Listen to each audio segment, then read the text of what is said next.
네, 안녕하세요. 오늘 9평 이후로 학습 방향 설정에 대해서 좀 얘기를 하고자 영상을 준비했습니다. 메디친 멘토 중앙대학교 의학부 임재원입니다.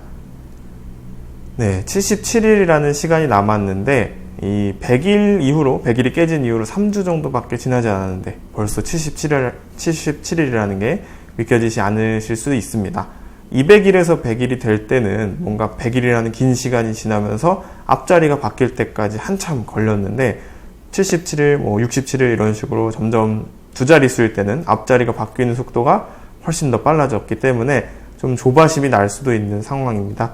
그러나 이제 남아있는 일수가 중요한 게 아니라 앞으로 그 며칠이 남았더라도 어떻게 하느냐가 중요한 것이기 때문에 학습 방향을 잡을 때 너무 조바심 내지 않고 잡으셨으면 좋겠습니다. 네, 77일이라는 시간이 충분한 시간일까요? 부족한 시간일까요? 그럼 거꾸로 77일이 아니라 27일은 그러면 충분한 시간일까요? 부족한 시간일까요?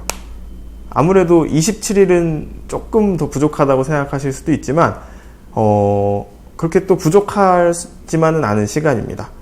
학생 A의 예시를 한번 보겠습니다. 77일이면 많이 남았다 라고 누군가 얘기할 수 있죠. 그 다음에 누군가는 할 게 많은데 이걸 어떻게 하지? 라고 생각할 수도 있습니다. 그리고 또 누군가 학생 C는 77일이면 내 할 일이 이거니까 충분한 시간이다, 적당한 시간이다 라고 이야기할 수 있습니다. 그런데 이 세 학생 모두 전혀 잘못된 게 없고 지금 시간을 충분히 잘 활용할 수 있는 친구들입니다. 내가 공부를 많이 하면 사실 공부를 할수록 좀 더 부족한 부분이 보이고 하기 때문에 약점들이 드러나는 부분에 대해서 시간이 부족하다라고 생각을 할 수도 있고요. 그 다음에 내가 할 일이 너무 많은데 욕심이 좀 많은 친구들은 시간이 좀 부족하다고 느껴질 수 있습니다. 그런 친구들은 사실 100일, 200일이어도 부족하다고 느꼈을 수 있고요. 자, 그런데 이런 마음가짐만 아니면 됩니다. 내가 442일 남았구나. 다음 수능을 준비하겠다. 벌써부터 재수를, N수를 각오하고 시험에 임하는 친구들이 아니었으면 좋겠습니다. 이런 마음가짐 같은 경우에는 내년 되면 또 저 생각을 하게 될 수도 있습니다. 저런 거는 굉장히 시험 준비에 도움이 안 되는 생각이니까 멀리 하시길 바라겠고요.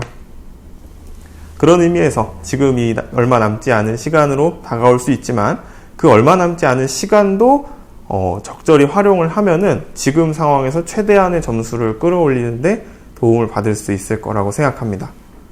그래서 이제부터 무엇을 해야 하는가에 대해서 좀 설명을 드리려고 합니다. 6월 시험과 9월 시험을 통해서 이제 철저하게 피드백을 하셔야 되는데요. 나의 저점은 어디인가? 고점은 어디인가? 왜냐하면 실력이나 점수라는 게 어느 딱 점 형태로 나타나는 게 아니라 긴 스펙트럼 형태로 나타나다 보니까 내가 점수를 못 받으면 어느 정도까지 안 나오고 점수를 또 잘 받으면 어디까지 잘 나오는가 그런 것들을 파악할 수가 있습니다.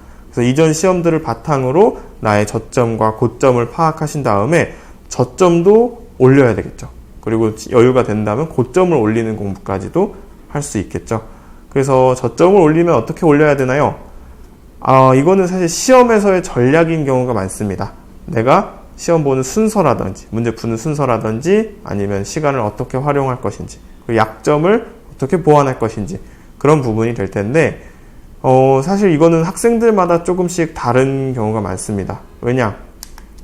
기대값이 같을 때 1이 3개인 주사위와 6이 3개인 주사위가 있다고 생각해 봅시다. 또 그리고 3이 3개인 주사위가 있고 4가 3개인 주사위가 있습니다. 그래서 이 두 주사위 중에 어떤 주사위가 수능에 적합한 주사위일까요? 이거는 학생의 상황과 목표에 따라 달라질 수 있습니다. 학생이 만약에 목표가 5나 6 이상이 나와야 되는데 후자의 주사위를 선택하면 당연히 안 되겠죠. 그리고 내가 만약에 재수나 N수를 도전해 볼 수 없는 상황, 당장 올해 결과를 내야 되는 상황인데 왼쪽 같은 주사위면 너무 위험 부담이 크겠죠. 그래서 이거는 자신의 상황과 목표에 맞게 선택을 하셔야 되겠죠.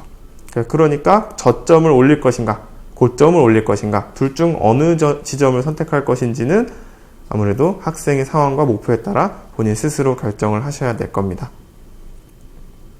그런데 이때 이제 자기의 저점, 고점을 사설 모의고사를 가지고 판단을 하거나 아니면 너무 과하게 좀 행복 회로를 돌려가지고 나는 이 점수 이상을 받을 수 있는 점수인데 여기서 이상해서 나온 거야 라기보다는 객관적으로 점수를 가지고 판단하시는 게 좋을 것 같고요.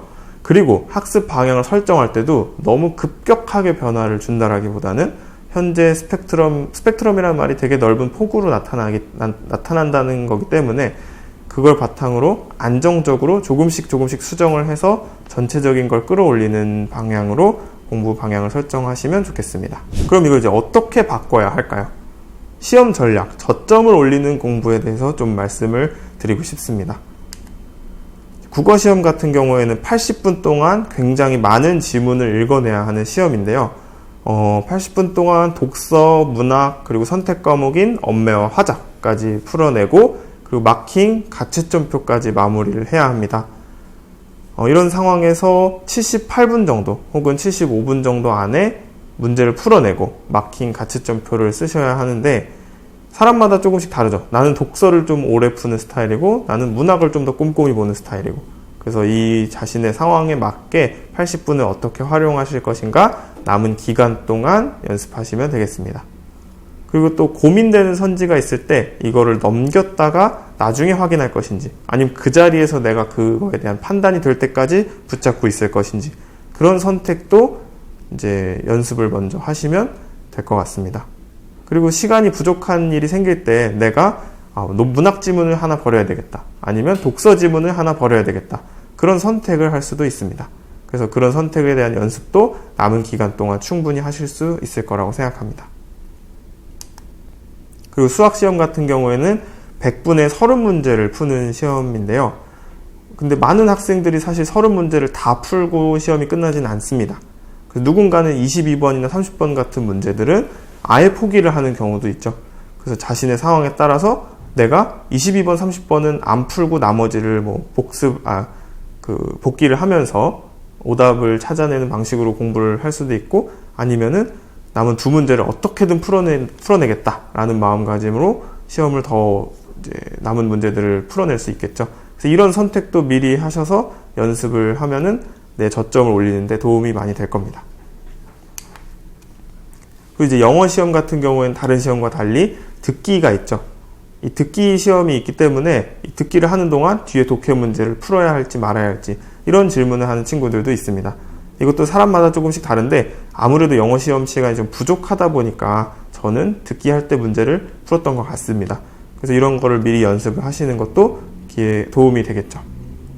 근데 영어 시험 같은 경우에는 영어 공부를 되게 소홀히 하는 수험생들이 많은데 저는 영어 때문에 수능을 여러 번 본 사람이거든요. 그래서 영어의 중요성이나 그런 것들을 잘 알고 있는데 대부분 고3 학생들은 아마 이 영어가 얼마나 중요하고 영향력을 가지고 있는 시험인지 잘 모를 수 있어요.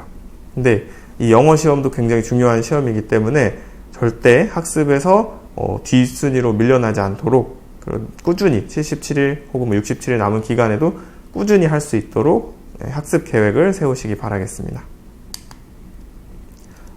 탐구시험 같은 경우에는 30분 동안 20문제를 풀어야 하는 굉장히 빠듯한 타임어택 시험이죠. 그래서 B킬러를 먼저 빠르게 다 풀고 안정적으로 남은 시간 동안 킬러 문제를 하나씩 해결해가는 게 좋을 것 같습니다. 그렇다면 킬러 유형이 여러 가지가 있는데 그 중에서 나는 어떤 킬러를 먼저 풀고 어떤 건 나중에 풀어야 할까 그런 것도 미리 정할 수 있겠죠. 저 같은 경우에도 생명과학 시험을 풀 때 가계도와 돌연변이 문제는 좀 후순위로 밀어놓고 남은 문제들을 먼저 푼 다음에 시간적 여유가 되면 두 문제를 해결했었습니다. 그래서 그런 식으로 시험 전략을 미리 세워놓을 수 있겠죠. 그리고 그걸 남은 기간 동안 연습해보고 시뮬레이션 돌려보면서 피드백을 더 할 수 있습니다. 그럼 이제 이렇게 시험 전략, 학습 전략을 세워놓으면 어떻게 그걸 수행을 해야 될까요? 네, 지금 남은 기간이 얼마 안 되기 때문에 주간 루틴을 설정해놓고 그걸 계속 반복을 하다 보면 어느새 사실 수능 시험이 눈앞에 오게 되거든요. 그래서 주간 루틴을 잡는 거를 저는 추천을 드립니다. 월화수목금토일 나의 수업 시간, 학원 시간 그걸 다 고려를 해서 내 순 공부 시간이 얼마 정도 나오고 그 공부 시간에 따라서 과목별로 또 분배를 하고 그 과목에 따라서 과목 안에서도 세부적인 사항을 또 시간 분배를 할 수 있겠죠.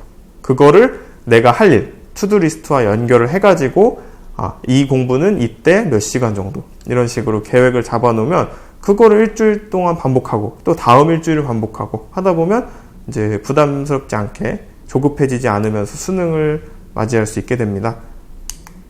네, 이거 같은 경우에는 제가 실제로 수능 시험을 준비할 때 짰던 계획표인데요. 제가 전체 시간, 공부 시간이 한 50에서 60시간 정도 수능 공부 시간이 나왔었는데 그거를 국어를 한 15시간에서 20시간 정도 배정을 해놓고 각 과목, 국어 안에서도 독서, 문화, 그리고 저는 화작문이었지만 지금은 선택 과목인 언매 화작 이렇게 분배를 해놓고 또 기출, EBS, 모의고사 등으로 또 시간을 분배해서 독서 같은 경우에는 기출 분석이 매우 중요하다 보니 한 4시간 정도, 문학 같은 경우에는 이거보다는 조금 줄이고 EBS 비중을 늘렸죠. EBS 공부도 철저하게 하셔야 되겠죠. EBS 같은 경우에는 딱 보고 이거 아는 작품이야 까지만 나오면 안 되겠죠. 그렇게 되면은 수능 시험장에서 EBS를 보는 의미가 사라질 수도 있습니다. EBS를 보고 이 작품은 이런 주제를 가지고 있고 이런 인물들이 중요했구나. 그 정도는 나올 수 있게 해주시면 좋을 것 같습니다. 근데 여기서 너무 EBS를 과하게 보다 보면은 이제 뭐 작품에 대한 보기나 아니면 다른 해석, 여러 관점 이런 것들을 해설 강의를 보면서 막 준비하는 친구들이 있는데 사실 그거는 때때로 독이 될 수도 있기 때문에 너무 깊게 파고들지 않으셨으면 좋겠습니다. 그리고 이렇게 분배해 놓은 시간을 바탕으로 나만의 루틴, 주간 루틴을 설정을 하셔야 되고 그걸 수행하셔야 되는데 이거는 실제로 제가 재수를 할 때 재수학원에서 썼던 주간 계획표고 주간 기록표입니다. 공부를 하면서 그 시간대별로 어떤 내용을 했는지 간단하게 적어 놓은 건데요. 여기 보시면은 이제 전체 시간이 한 50시간 이상 나와 있죠. 이게 사실 수시 원서 접수 기간이었기 때문에 여러 번 시간을 뺏겼음에도 불구하고 50시간 이상 나오신 거를 볼 수 있습니다. 재수학원에 있으면은 이제 공부를 당연히 많이 할 수밖에 없게 되는데 고3 친구들 같은 경우에는 학교에 있다 보니까 학교 친구들하고 또 뭐 운동을 한다거나 아니면은 뭐 담소를 나누면서 시간을 보내면 이 시간이 차이가 굉장히 많이 벌어지게 됩니다. 실제로 제 과외 학생 같은 경우에도 썸머스쿨을 갔다가 굉장히 놀랐다고 이야기를 했거든요. 자기가 이렇게 재수생들이 공부를 열심히 하는지 몰랐다. 물론 모든 재수생이 열심히 하는 것은 아닙니다. 그렇지만 재수생 중에 열심히 하는 친구들은 정말 열심히 하기 때문에 현역 친구들은 이런 걸 알고 좀 지금 내 상황이 만약에 학교에서 시간을 많이 뺏긴다. 그럼 학교에서 최대한 공부에 집중할 수 있도록 상황을 좀 개선을 해야 되겠죠. 그리고 이제 보시면은 아침 시간에 수능 때는 아침에 국어를 보잖아요. 그래서 저도 아침 시간에 주로 국어 지문을 분석하거나 국어 문제를 푸는 그런 머리를 비슷하게 사용하려고 좀 노력을 했습니다. 이때는 9월이라 뭐 100% 일치하지는 않지만 11월이나 뭐 10월 말쯤 되면 진짜 파이널 기간이 될 때쯤이면은 실제로 수능 시간표와 맞춰서 과목을 공부하는 것도 저는 조금 도움이 된다고 생각을 합니다. 그래서 이렇게 내가 짜놓은 계획을 바탕으로 시간을 분배를 해서 그때그때 맞는 일을 수행하면은 뭐 조바심 낼 일도 없고 내가 지켜놓은 틀만 잘 지키면 되는 거니까 부담이 훨씬 덜 하겠죠. 그리고 마지막으로 이제 77일의 기적이라는 얘기를 좀 해보려고 합니다. 77일의 기적이 과연 일어날까요? 이거는 사실 사람마다, 학생마다 좀 다르다고 생각합니다. 아무것도 준비를 안 하던 학생이 77일 공부를 한다고 기적이 벌어지진 않겠죠. 당연히 여태까지 충분히 노력을 해오다가 이번 77일을 잘 보내면은 혹은 남은 기간을 잘 보내면은 충분히 좋은 결과, 기적이 일어날 수도 있겠죠. 그리고 하지만 이 열심히 해오던 사람도 77일 남은 기간, 이 짧은 기간을 놀게 되면은 실패를 할 수도 있는 아주 중요한 시간입니다. 그래서 지금까지 열심히 해오셨던 학생도 그리고 열심히 하지 않았지만 좋은 결과를 기대하는 학생도 77일간 혹은 남은 기간 동안 열심히 한다면 충분히 바뀌는 게 있을 거라고 생각합니다. 그래서 지금 영상을 보시는 학생들 모두 좋은 결과가 있길 기대하면서 남은 기간 잘 이번 영상에 나온 학습 전략, 시험 전략을 바탕으로 좋은 결과 있길 기대하겠습니다. 지금까지 중앙대학교 의학부 메디친 멘토 임재원이었습니다. 네, 감사합니다.